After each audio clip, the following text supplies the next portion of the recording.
Champion Grandad, His Life's Lessons by Christine Costello of Dulwich Hill, 2203. Narrated by Rowena Robinson.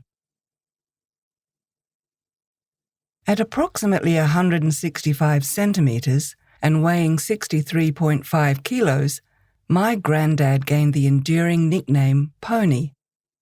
What he lacked in physical stature, he compensated for in high achievements in his illustrious football career. Arthur Pony Halloway's football journey started in 1908 with Rugby League's inauguration as an Australian sport. From that year, Pony became a club player, initially for Glebe's Dirty Reds, then Balmain Tigers, Eastern Suburbs team, and again Balmain Tigers as captain-coach, followed by Ipswich Queensland team.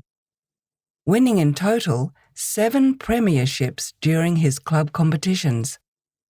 His impressive club-based record led him to be selected as a 21-year-old for the Kangaroos team. Pony's claim to fame as a pioneer of league in Australia earned him membership of the Kangaroos' first international season in 1908. In the early 20th century, there was no speedy means of travel to the Northern Hemisphere.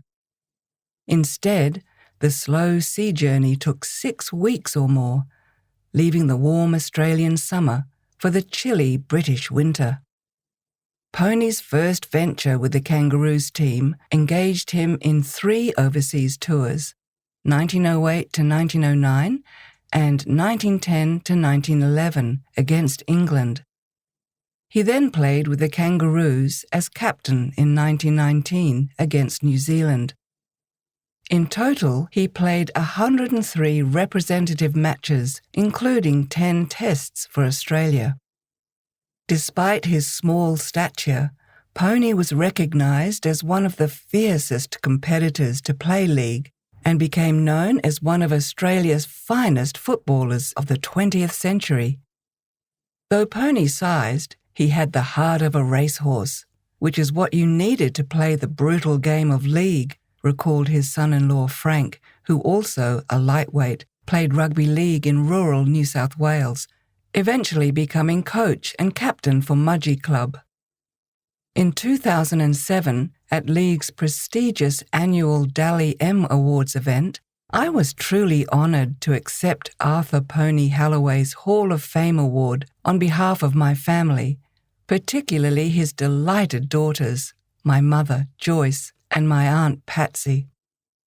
During National Rugby League's NRL centenary year in 2008, Arthur Pony Halloway was heralded among the 100 best players of the century. That year marked a myriad of red carpet celebrations and awards hosted by NRL in honour of past and present players.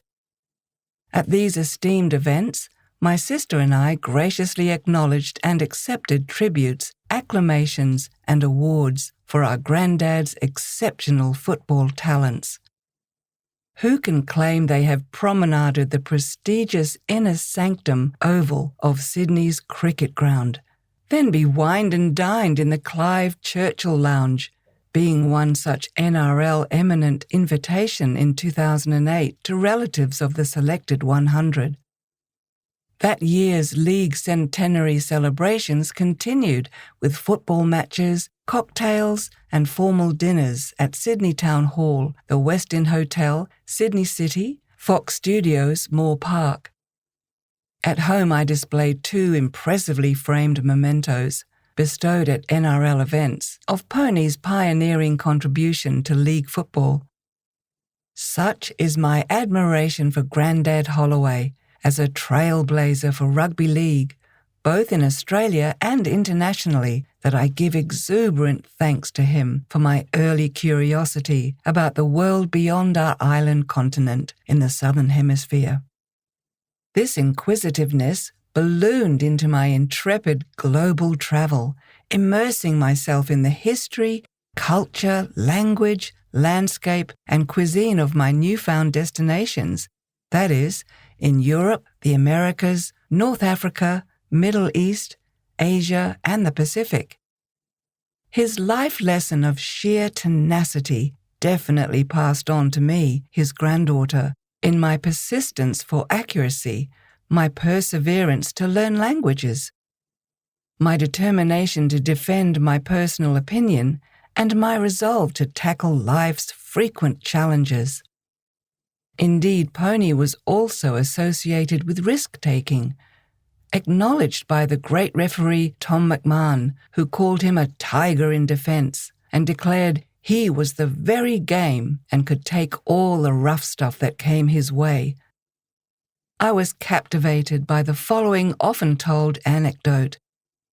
One Saturday morning at his Randwick Stables workplace as a saddle maker, Pony chopped off a finger on a lathe, then led his Balmain Tigers team to victory in the afternoon, his hand swathed in a blood-stained bandage. What ardent dedication to his beloved sport and irrefutable proof that he could handle the rough stuff. Hence my engrossment in my granddad's football memories and my consequent amusement whenever today's football players are escorted off the field with a muscle spasm or a bruised ego. Youngsters reaching for the lofty heights of a sporting career today could well look to such a role model as Pony. Ponies are lead horses that offer support and comfort for racehorses as they travel to and from the racetrack. A track pony or lead pony offers guidance, allowing the racehorse to focus on its job rather than the sights and sounds of the field. Pony Halloway certainly focused on his objective of leading his football teams.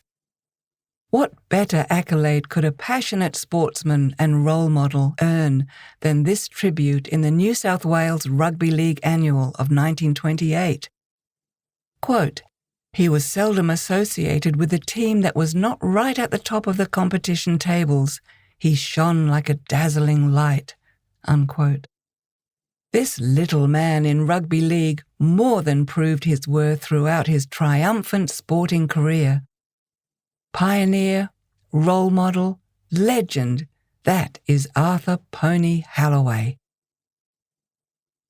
The end.